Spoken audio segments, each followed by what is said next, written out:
Hey guys, welcome back to our channel. So today we are going to jump right into this video. We actually wanted to talk to you guys about something that emerged on the news this week. We've seen that there has been like 15 new cases in New York City with kids that have a really rare disease, and it's called Kawasaki disease. And as you guys read by the title, Emma was affected by Kawasaki disease. So guys, I didn't like it at all because it was so annoying and I just didn't really like it. Do you remember when you had this? Yes. So this, she had it 8 months ago. It was August of last year, and so last summer. And it was like the scariest moment of our lives because, yeah. But one, because we had absolutely no idea what this was. It was the first time we ever heard about this. And so when they told me, I remember like, I'm gonna tell you guys how everything happened, how she got treated, what she got treated with, how we found out she had it. Basically the whole story of how everything went down. I have pictures and videos as well that I'm gonna be inserting into this video to show you guys the whole experience of how it all went down, basically.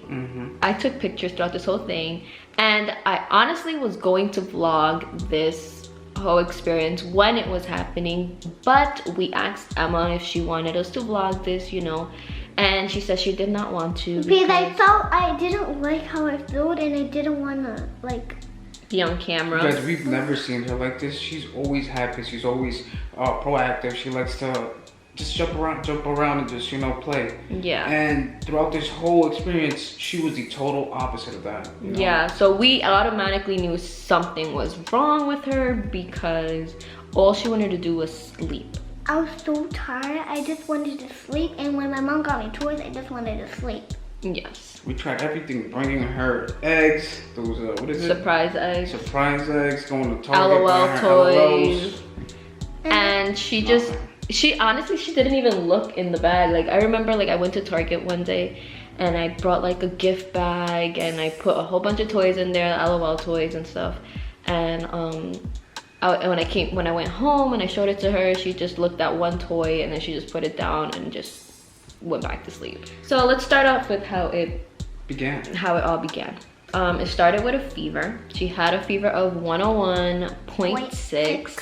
At first I thought it was just like, okay, you know, she's just getting sick, you know, like she's just getting a fever, whatever, like a regular fever. So I gave her Tylenol. We were giving her Tylenol, but the fever would not go away. With the Tylenol was not working. She kept having the fever. It wouldn't go down at all. I took the temperature at around 3 o'clock in the afternoon. So, you know, I was just kept giving her Tylenol that night and the fever wouldn't go down. So the next morning I called her pediatrician and, you know, I brought her in to get checked out, and pediatrician told me, you know, just a fever, keep giving her Tylenol. And I would put really cold towels on her head and her belly to, you know, try to get the heat out of her body. And the towels were coming out so hot and the fever was not going down. So when the fever wasn't going down, then the following day after that, this was on the 3rd day of fever, I took her to the hospital and they told me the same thing. It's just the fever, just keep giving her Tylenol, yada yada yada, same thing. And they just sent her home. Oh, and by the way, at this point, I took her to the hospital also not only because of the fever, but she started complaining of neck pain. And the night before she was complaining of neck pain, and then the morning before I took her to the hospital, I noticed that her, like, she had a really big like lump here on the side of her neck. It was on her left side. I'm gonna be inserting the pictures here so you guys could see as well. So she had a big lump here and she couldn't move her head. I just couldn't let it straight. Yeah, you just keep looking forward, and every time she like tried to move her head, she would just be like this. Move her whole body. Yeah, she'll move her whole body with it, but keep her head like stiff, like just in one position. So like when she was laying down in bed, she couldn't get up. Like, it was really a struggle. Like, I remember I had to like literally put my arms under her head, like under her body, like behind her back, whatever, and lift her up like really slowly, like holding her back and her head and just pick her up like that. And I was just literally crying because it was hurting so badly. Yeah, it was really painful for her. After we saw that that big lump on her head is when, I mean on her neck, is when we actually thought, okay, Something's up. something's up. You know, it's just not it's not just a fever. Yeah. You know, there's something seriously wrong with her. Yeah, so that's when I took her to the hospital, and that's when they told me it's just a fever. You know, she just has like a swollen lymph node. It's gonna go away. Just keep giving her Tylenol for the pain and for the fever. So, you know, I was like, I know something's up, like something's wrong. This is not just a fever. Like, I know my child, but you know, they said it was just that, so we went home. Then we saw that all she wanted to do was sleep. That's the day that I went to Target and bought her toys, and she wanted nothing to do with them, which is weird because Emma always gets excited when she sees LOLs and, you know, toys like any other child would. So that night we kept taking her temperature, and her temperature just kept going up, up, up, up, up. No matter how much Tylenol we gave her, like obviously we're just giving it to her, As prescribed. as it says as in direction, but it was not working, and her fever just kept going up. It went to like 103. Did it ever hit 104? I think it did at one point. It hit 104, and that's when I took her back to the hospital. Then the following day I just took her back to the hospital, and I was like, listen, I was here yesterday, you guys sent her home, and there's something wrong with her. This is not just a fever. They started asking me questions like, oh, how long has she had fever? Like, what have you been giving her? What other symptoms have she had? So If any of us have traveled out of the country. yeah, and we hadn't traveled. We've been home. We've been doing this. We were doing the same thing that she always does, you know, just play, whatever. She was doing nothing out of the ordinary, so it was weird. So I told them that she had fever for like 5 days already.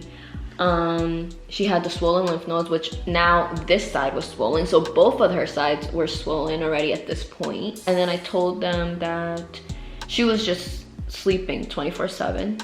She didn't want to eat anything. She wasn't eating. She had lost her appetite. And so they started an IV, because she was dehydrated. And they took blood work. And then I remember they came back with the blood work, and I was by myself. It was just me and Emma. You were at work. I was working. Yes, she was at work. And then the doctor comes in, and she was like, she sits down and she was like, so the blood work came back, and we think she has something called Kawasaki disease. So I hear the word disease and I just start crying because I'm like, holy crap, disease. Like, what disease? She you called know? me crying, I remember I called him, I called my mom, and I was like hysterically crying. And I was like, she has something, like, I don't even know what it is. I've never heard of this thing before.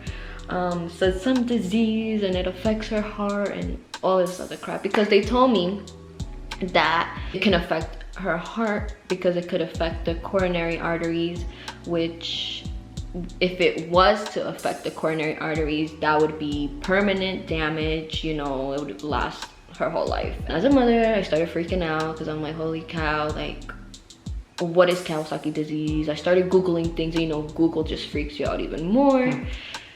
So, oh my God, I get chills just talking, like, and remembering this whole thing. Oh my God. And she was just sleeping. She didn't even know what was going on. So the doctor started explaining to me how we came just in time because you need to come within 10 days of the first day of symptom that you get from the illness, because if you come after 10 days, you cannot get the treatment, and then it can be dangerous.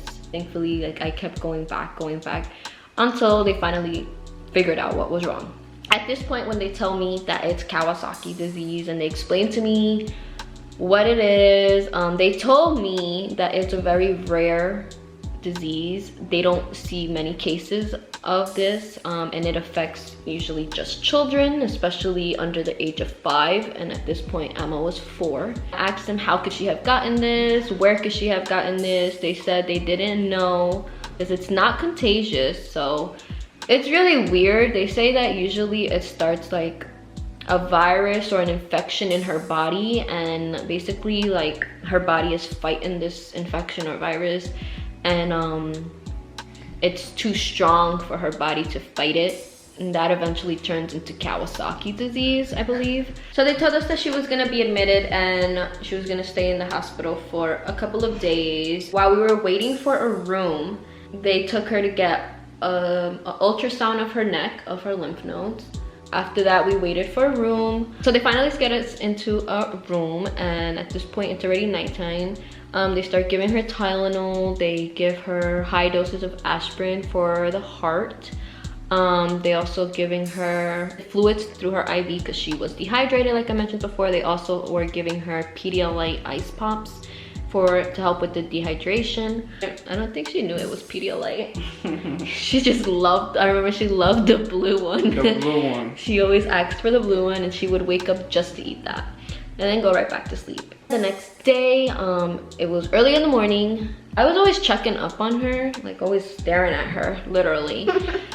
Because also they were saying that her heart rate was like super fast, which is also a symptom of Kawasaki disease. You get rapid heart rate. They were monitoring that also. In the morning, I realized that she started having this rash all over her body, but it wasn't like a rash, like a red rash. It was, and if you guys are wondering why I'm doing all the talking, it's because he was mostly at work. And I was at work, guys. Most of the time, for the majority of the time actually. I was the one that was actually with her the whole time. Anyways, back to the rash. It wasn't a red rash like you see in the pictures of Kawasaki disease pictures. Her rash was a little different. It was like bumps all over her arm, all over her chest, all over her back. It was just bumpy, bumpy, bumpy, bumpy. And it was weird.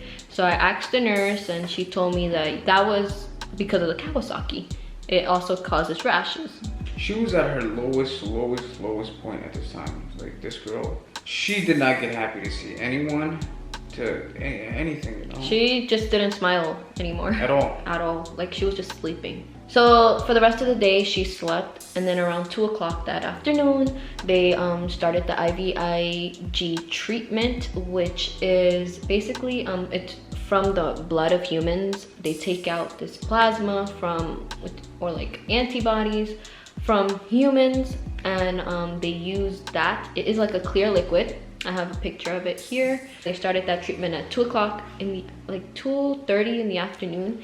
And that treatment lasts 12 hours. So it lasted until early that morning. I remember it was like 3 in the morning when it finished. This is the treatment that I told you guys that you have to get within the 10 days of the first day of your symptom. So they told us it was perfect timing, like when I brought her in. You don't know how many times they emphasize that. The fact that we brought her in just in time. Just in time. Yeah, I feel like we did something right. As far as Kim goes, she's like the type of mom that is persistent as far as their health goes. So am I, you know, but she'll, trust me, you can't argue with her when it comes to that. Guys, for this treatment, you need between 3,000 to 10,000 donors for one bottle. So for one treatment, that's how many people you need to donate. So they told me that if the IVIG did not help the fever within 36 hours, that they would have to start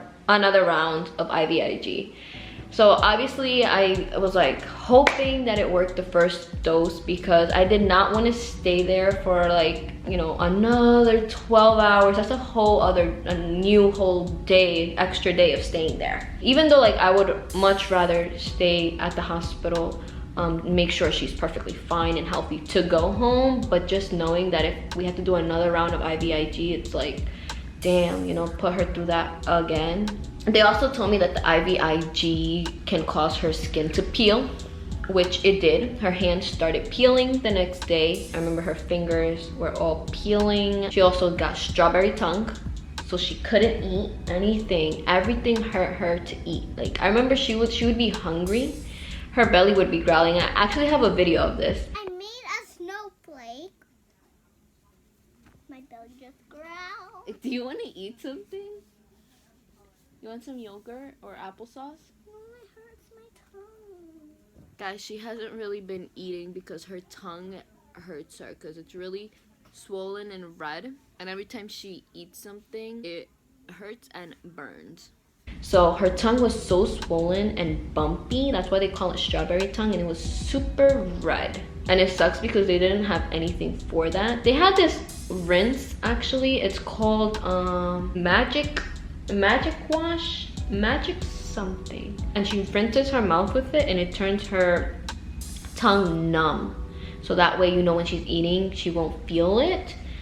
She did use that for a few times, and it did help out, I remember. Do you remember that? What? The strawberry tongue. Oh yeah, I remember that. But if I like, I don't know if icing will help that or no. That's all she wanted to do was eat like those icy pops and soft stuff like applesauce, drinking juice, soup. Like that's all she could really eat. And even when we went home, she still had the strawberry tongue. And it was really hard, man, because it's like, you know, you want your child to eat and she couldn't eat. And as much as she tried to eat, it really was painful for her. But after the treatment, guys, probably what, the next day, she was back to like her happy self. You could have seen the big difference. Yeah, I remember.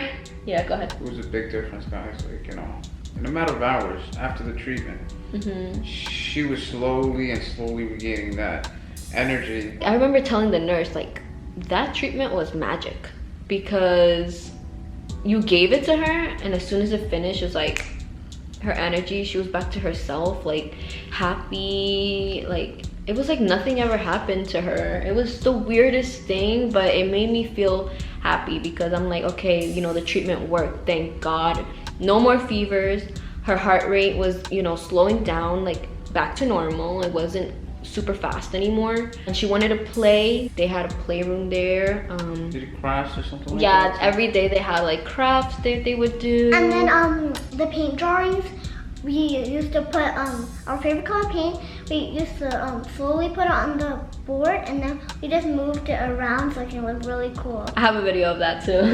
It's crazy how much you remember. I know. So the whole time that she was in the hospital, they were just giving her high dosage of aspirin every 6 hours, and they told me that even after she got discharged, I had to keep giving her aspirin, but they lowered it to the low dosage of aspirin. Guys, they gave me a chart for me. I always had to take it, and then they'll give me a toy if I ate my medicine. So basically, they had this chart because she would give us a hard time to eat the aspirin because there's like a chewable thing.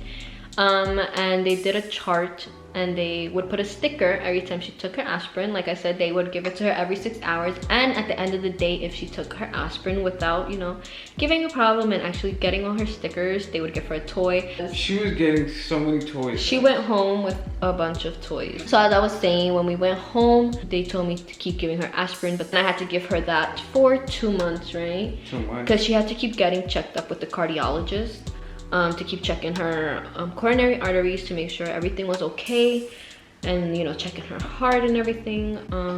And we weren't allowed to stop giving her the aspirin until the cardiologist said it was okay. Mandatory thing. Mandatory. Yes, but instead of giving it to her every 6 hours, I remember we would just give it to her once a day, which we would give it to her at night before she went to sleep. They also did a sonogram of her stomach because she was having a lot of abdominal pain, and they had to make sure they had to check her liver, they had to check her kidneys, they had to check all of that, all her organs. I would ask the doctor like a billion questions, like, is she gonna have this forever? Is it gonna affect her heart later on in her life? They told me no. If the cardiologist clears her, like, and says that her heart is fine, she had to be getting checked within those 2 to 3 months. Like, she had to keep getting follow up to keep getting echocardiograms done, and thankfully they all came back normal. So the cardiologist said that it's very unlikely that she would have any heart problems later on in her life, but that we had to keep following up with the cardiologist every 1 to 2 years. So she does have to keep following up with the cardiologist. But now that we see this on the news, it's like, it's scary, you know, because now it's out there, and even though it's not contagious, you can't get it from someone else, it's still very scary to think, because it is a scary thing to go through. And the scariest part is that you don't even know how you get it. It just, out of nowhere, just magically appears. You know, and with everything that's going on now in the world with the coronavirus, guys, please stay home. Be safe. For the sake of your kids, like, you know, the last thing you want to do is be stuck in the hospital 5 days, 6 days, a week. And right now, the hospital is not where you want to be. Exactly. It's 15 cases in New York City right now. Yeah, with the Kawasaki.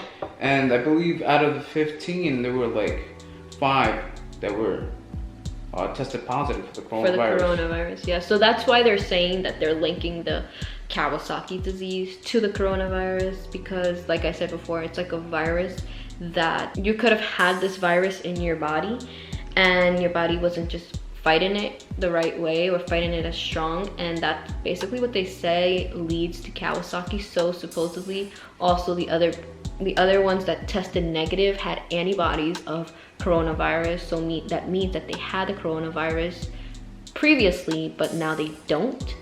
So that's why they're linking Kawasaki disease to coronavirus. Thankfully, Emma recovered really good with this Kawasaki disease. I was really afraid because I didn't know what to expect. I didn't know how she was gonna react to the treatment. I didn't know, you know, what was gonna happen with her heart. I didn't know. I was just overthinking everything. Like my brain was just going like 1,000 miles per hour, just thinking and thinking and thinking and thinking and overthinking, and it was crazy. I remember I would cry all the time. I would say for the mothers, for the fathers, when it comes to your child and they start having these type of symptoms, don't be afraid to overreact. Don't be afraid to be like, listen, I gotta get a doctor right now. Let me talk to a doctor. Because, like I said, we were lucky enough to get this in time. Yeah.